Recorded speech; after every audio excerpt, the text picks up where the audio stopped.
inevitable. I will bathe this world in blood!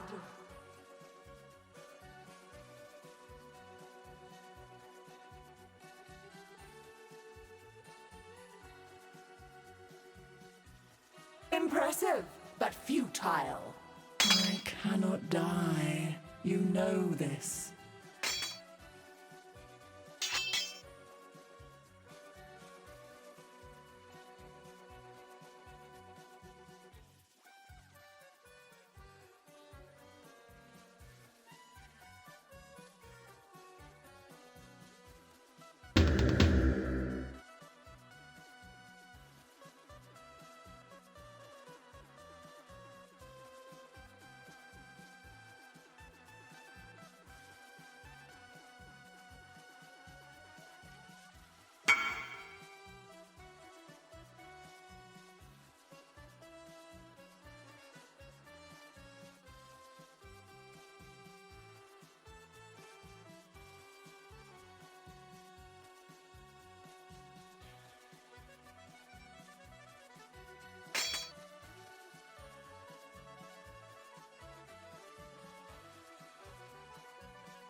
Beating up her you can win, matching.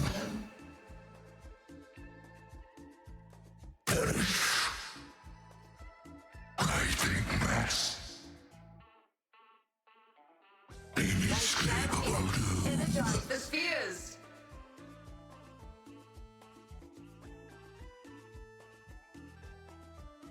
Consume. This realm's infinite life belong to us. Writhing mass. Perish. Hunger. Lightning wires escape from pain. Your absurd defiance ends here, hatchling. We will win this together!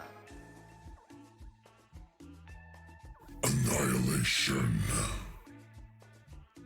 The fires of 1,000 suns. You do not have the strength, hatchling.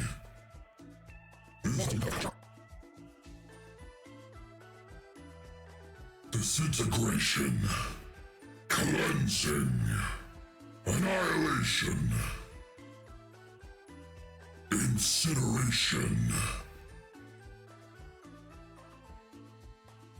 The fires of 1,000 suns.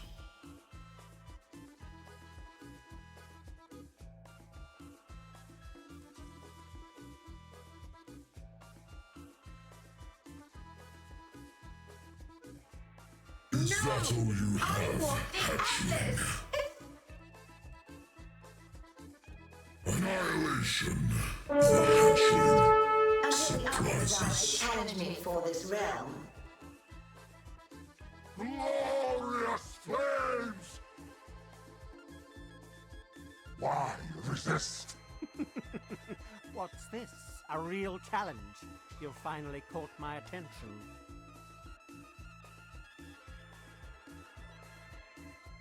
Die. Why run? What's the point?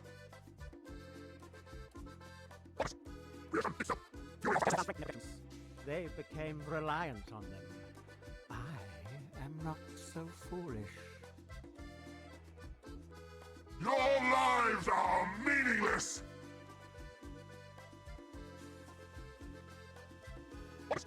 Glorious flames! Why resist? Life really interesting enough to warrant all this pain.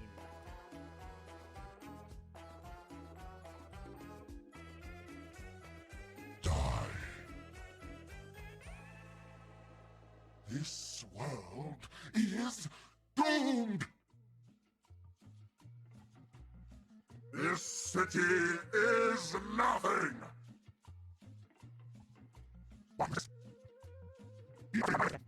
I am alive.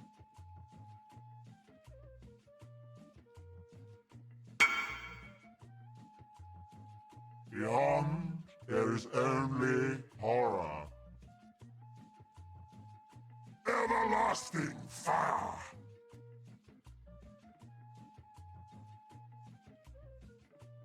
You will long for Non-existence!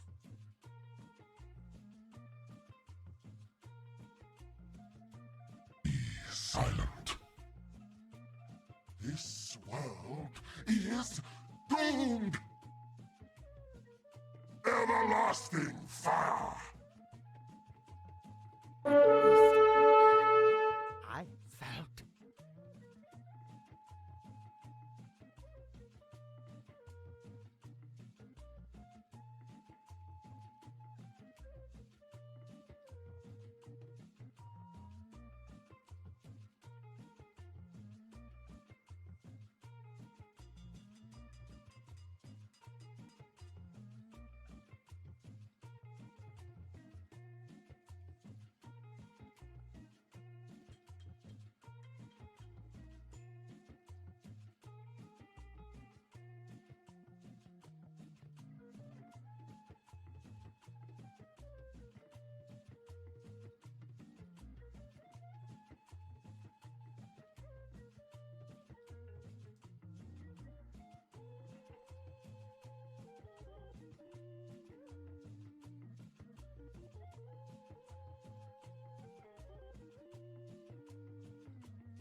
Hello YouTube, this is Invector, and this is my first build guide for Path of Exile.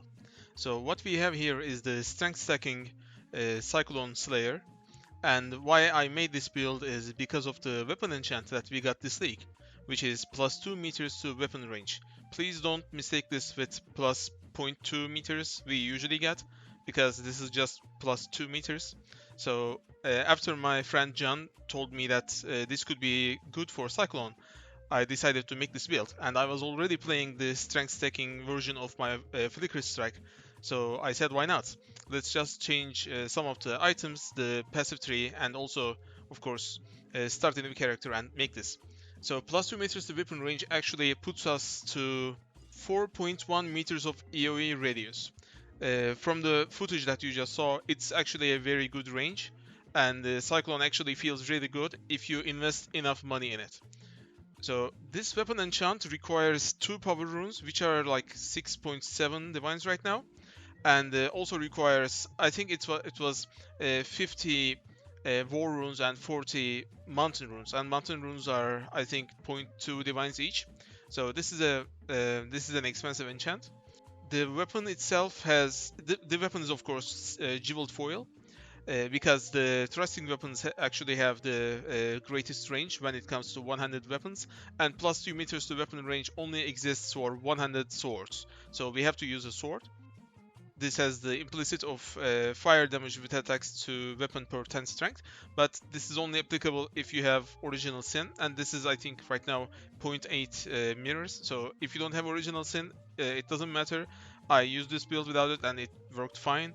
So just fracture jeweled foiled with tier 1 attack speed fracture is good enough to craft on it. So we have tier 1 chaos damage, chaos penetrate with attacks, and that's a veiled modifier, so you will need a veiled orb to craft that. We have a crafted spell damage. You can also, if you have a fractured attack speed on it, you can use an essence of spell damage to craft the prefixes. And the suffixes, we have attack speed, crit chance, and crit multi. Crit multi is optional. You can also get other things like strength. So this is our weapon, and plus 2 meters what makes the build. We have helmet, crown of ice. This is because of the last line on it. Increases and reductions to spell damage also apply to attacks at 150% of their value. This is very important for our character, and without crown of ice this build doesn't function. We also need the 90% cost and mana reservation multiplier on the implicit. This helmet was 17 divines when I bought it, and I'll get to the skills after the items. The amulet is tier 1 maximum life, tier 1 plus 2 meters to melee strike range. This is not too important. This is just something extra that you can get on your character. We have channeling skills minus 3 mana cost, tier 1 strength, tier 1 all attributes, and some fire resist. Some resist is important on the amulet. It doesn't matter which one you get, you can switch them from the harvest mechanic. We have percent strength in the implicit. Of course, this is also synthesized. This is percent strength. We have percent strength on the implicit synthesized. Tier 2 life, tier 4 evasion. Evasion doesn't matter. You can get anything here. Armor is probably the best one, or chaos damage. Or elemental damages too if you have original sin, because it's gonna convert all your damage into chaos. We have channeling skills minus 3 to mana cost. Tier 1 strength, tier 1 all attribute. And we have also fire resist here. Why we have both fire resist is because of the Mahawksotul's machination. So this shield does a lot of things, but I'll tell you how the build functions and don't bore you with the details of the shield. What you can understand is that we have some energy shield, and as we get our life to maximum, we start leeching energy shield, and when we get to maximum energy shield, we get plus 5 to all maximum elemental resistances and also chaos res. So this is why the shield is important. And we also have Wall Pact, and Wall Pact is basically instant leech, and that's one of the strongest defensive mechanisms this build has. And in the footage you just watched, you saw that the build can die when you have nothing to hit, like the Uber Lycia fight. So this shield is very important. The implicit is just something extra. You don't have to get the maximum life on it. This is the basic strength stacking armor, and we have the strength enchant and also 2 implicits on it. You don't have to get the double corrupted one. I bought this for 400 divines. You don't have to spend that much. You can get just 1 body armor with high enough strength and enchanted with plus strength per quality. The gloves, we have the implicit is non-wall strike skills, target 2 additional nearby enemies. That's completely irrelevant because we are not flicker strike, we are cyclone. I didn't change it, you can change it. Like, I should be selling this gloves and buying any one because the implicit is actually worth a lot of money. But anyway, the prefixes are tier 1 life, tier 1 again, melee strike range, damage while leeching, chaos res, attack speed and strength. We need the chaos res here, also attack speed and strength. Gives us a lot of bonuses. So this is the gloves. We have also Mage Blood. I actually dropped this today from the foiled map that I got. And of course the boots are Replica Alberon Warpath. We have the flasks. We have Silver Flask with increased effect and avoid being shocked. This is important to get our ailments capped, to become ailment immune. We have Ruby Flask for maximum fire res and of course fire res. We have increased effect and effect of curses, so we are curse immune. We have the crit chance, increased effect with movement speed because I want to move faster with this build. And of course we have the Quicksilver Flask with the crit chance. You can swap them, it doesn't matter which suffixes you get on each flask, it has no effect. So these are all active because of Mage Blood. And we have Progenesis, of course. It doesn't matter the rolls on it because you kill so many things all the time. It's not an issue. So these are our items. And when it comes to skills, we are using Cyclone, of course. We have Awakened Increased Area of Effect. We have Endurance Charge on Melee Stun. This is our way of getting Endurance Charges. You can get Endurance Charges from other ways, but I chose this one because this is the most automated one. And the damage it gives is not that bad compared to the best one that you can get. I think it's increased crit multi or something. I don't know, but this is the way I'm getting in my endurance charges. And you get so many endurance charges that you can actually use Immortal Call. We have Infused Channeling because it's more damage and less damage taken from hits. We have Pulverize because this is good damage and also more area of effect. And of course Volatility, this is the single most damage gem that we can equip. So these are our skill gems. On the helmet we have Val Haste. This is my only Val skill, and I'm opening Haste because it gives good damage and also movement speed, which I'm a fan of. We have Precision because we need accuracy and crit chance. We have Enlighten 4, and we have Determination because we need armor, and Determination actually enables our Watcher's Eye. On our shield we have Mark on hit, we have Assassin's Mark, and we have Life Tap. Assassin's Mark is good because this gives us power charges, and otherwise we can't earn power charges, and a lot of crit multi to bosses. On the weapon we have Life Tap, Faster Attacks, and Leaf Slam. On the gloves, cast 1 damage taken, Immortal Call, Life Tap, and Summon Chaos Golem. I like the Summon Chaos Golem because it gives physical damage reduction, and there are so many they took a lot of our tools to reduce the amount of physical damage we are taking, like fizz damage taken as fire and cold, whatever. So I opted to use Summon Chaos Golem, but if you want, you can use more duration for the Immortal Call, and I'm using Immortal Call because of how many endurance charges we get from endurance charge of melee stun. And we are stunning enemies because we are dealing chaos damage. It's a problem with cold damage, but it's not a problem with chaos. And in our boots we have Withering Step, Automation, Enhance, and more duration, and this basically enables us to get 15 Wither stacks with the other debuffs we apply on the enemies. So when we go back to our path of building, we go to config. So we have power charges, we have frenzy charges, and our frenzy charges come from this Sword Mastery. I was using Blood Rage, but since we don't have any regen, it didn't feel good. I kept dying because of it, so I took it out and I grabbed that Mastery. And we have Endurance Charges, we have Life Tap, we have Unholy Might, and that is because of our Overwhelming Malice. This is Unholy Might for 4 seconds on crit. So we have, we attack 14 times every second, so we have Unholy Might all the time. That allows us to apply Wither on hit. We are fortified because we have just one tattoo here that gives melee hit with stun have 5% chance to fortify, which gives us permanent fortify. We have elusive because Withering Step actually gives elusive, also grants phasing by the way. We don't have it all the time, but it has 3 seconds cooldown, so it's up like 80% of the time. We have 32 rage, but it doesn't matter if you type 55 here. You can just type a lot of 5s here. It doesn't matter. It just gives you maximum rage. We are leeching life.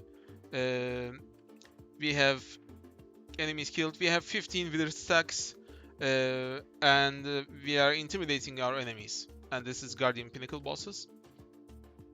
I also took off Immortal Call because it gives a false sense of security, because 145k Fizmax hit is not true, because Immortal Call is not going to be up all the time, but it's up like 65% of the time, so this is a good defensive option. So our tree is very simple actually. We start from here and we have a little pride here, which is going to give a lot of strength and double damage and maximum fortification, increased strength, double damage, increased strength, and most importantly it gives Tempered by War with the shield we have 100% of our cold and lightning damage taken into fire and chaos damage, so we can ignore cold and lightning resistances and just focus on fire and chaos damage. And so we have 89% fire res and 85% chaos res. We have this large cluster here. We are choosing spell damage because of the helmet. Our helmet grants 150% of our spell damage to attack damage, so this basically gives 15% spell damage per every node. This gives a lot of strength, life, and other attributes, and we need all those attributes because we need a lot of intelligence to equip our helmet, which requires 154 intelligence. We have the medium cluster here, basics of pain and pressure points, and Watcher's Eye with physical damage reduction to determination and reduced extra damage taken from determination. With our corruption on the body armor, I am crit immune. But if you don't have the body armor corruption, you can take a crit mastery that reduces crit damage by 30%, or yes, armor mastery 30%, again crit reduction. You can use that. This is again 35% effect. Chaos res. Without this, we have 65% chaos res. This caps our chaos res and gives us intelligence, which is important. And this is again pressure points and overwhelming malice. Our rare jewels are all the same. Strength, attack speed, ignore that. Strength, attack speed, crit multi with 100 weapons, attack speed while holding a shield, and of course increased life. You can get any jewel you want. And we have here Unnatural Instinct with Corruptible Blood cannot be inflicted. This gives us a lot of bonuses. You can actually see the bonuses in the game much better than PoB, as you can see. A lot of res, suppress, attack speed, dex, crit chance, whatever. And we have to grab Iron Will because this gives us a lot of spell damage, and another jewel here. And also another jewel here. And we are using Storm Shroud to become ailment immune. So this build has 4.1 meters of AoE reduce, 56 million combined DPS, and we have great defenses because we have okay armor, we have good resistances, we have a lot of block chance, some suppression, we have instant leech, and we have a lot of fizz reductions from all the things that I said before. So this is the build that I'm playing right now. You don't have to do it one by one, like copy what I'm doing. For example, if you don't have the money for Original Sin, you can just use a Calendar's Touch, and that also gives you a lot of strength and dex and int, so you can put marks on your dexterity nodes, like I did on some of my nodes, like mark effect. But you can put many of them. Also, you can put them on these nodes. They work with Unnatural Instinct, just so you know. You can get basically worse gear than I have, and still enjoy the build. But I do suggest you get the body armor, the shield, a good enough weapon, the helmet with the corruption, the boots, and Mage Blood. Because without Mage Blood, you don't have enough movement speed, you don't have enough range, you don't have all the things that make the build feel good. And I have to point this out. This build is not made for uber bossing. What I made this build for is comfort in mapping. You map this with this character. It's comfortable. You can just watch whatever you want, like your favorite streamer, like Arrow, for example, and you can just keep blasting maps, and it feels awesome. So that's my first build video for you guys. So if you like the build or the video or anything else that I said, please leave a like on the video, and please subscribe to my channel. This is my first Path of Exile video, and if you want me to make more Path of Exile videos, let me know down in the comments. If you have any suggestions to the build, you can whisper to me in the game or from the Discord. You can contact me or just leave a comment in the video. So thank you for watching, and I'll see you on the next one. Goodbye.